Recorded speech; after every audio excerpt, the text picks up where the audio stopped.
Cricket ಅಭಿಮಾನಿಗಳೇ, IPL 2026ರಲ್ಲಿ ಇದೀಗ ಹೊಸದೊಂದು ವಿವಾದ ಸದ್ದು ಮಾಡುತ್ತಿದೆ. ಸನ್ ರೈಸರ್ಸ್ ಹೈದರಾಬಾದ್ ಮತ್ತು ಲಕ್ನೋ ಸೂಪರ್ ಜೈಂಟ್ಸ್ ನಡುವಿನ ಪಂದ್ಯದ ಕೊನೆಯ ಕ್ಷಣದಲ್ಲಿ ನಡೆದ ಘಟನೆಯೊಂದು ಈಗ ಬಿಸಿಸಿಐ ಅಂಗಳಕ್ಕೆ ತಲುಪುವ ಸಾಧ್ಯತೆ ಇದೆ. ಏನಿದು ಘಟನೆ?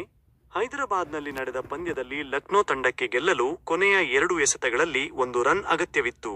ರಿಷಬ್ ಪಂತ್ ಬೌಂಡರಿ ಹೊಡೆದಾಗ ಚೆಂಡು ಬೌಂಡರಿ ಗೆರೆ ತಲುಪುವ ಮೊದಲೇ ಲಕ್ನೋ ಡಗೌಟ್ನಲ್ಲಿದ್ದ ಆವೇಶ್ ಖಾನ್ ಬ್ಯಾಟ್ನಿಂದ ಅದನ್ನು ತಡೆದರು.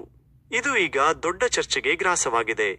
ಕ್ರಿಕೆಟ್ ನಿಯಮಗಳ ಪ್ರಕಾರ ಫೀಲ್ಡರ್ ಅಲ್ಲದವರು ಚೆಂಡನ್ನು ಸ್ಪರ್ಶಿಸುವುದು ಅಪರಾಧ.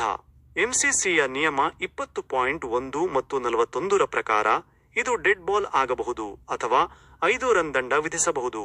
ಆದರೆ ಅಂಪೈರ್ಗಳು ಯಾವುದೇ ಕ್ರಮ ಕೈಗೊಳ್ಳಲಿಲ್ಲ. ಇದಕ್ಕೆ ಕಾರಣವೇನೆಂದರೆ ಚೆಂಡು ಆವೇಶ್ ಖಾನ್ ತಡೆಯದಿದ್ದರೂ ಬೌಂಡರಿ ಹೋಗುತ್ತಿತ್ತು ಮತ್ತು ಅಲ್ಲಿ ಯಾವುದೇ ಫೀಲ್ಡರ್ ಅದನ್ನು ತಡೆಯಲು ಪ್ರಯತ್ನಿಸುತ್ತಿರಲಿಲ್ಲ ಎಂದು ಅಂಪೈರ್ಗಳು ಪರಿಗಣಿಸಿದ್ದಾರೆ. ಆದರೂ ಸನ್ ರೈಸರ್ಸ್ ಹೈದರಾಬಾದ್ ತಂಡವು ಈ ಬಗ್ಗೆ ಬಿಸಿಸಿಐಗೆ ದೂರು ನೀಡಲು ಮುಂದಾಗಿದೆ.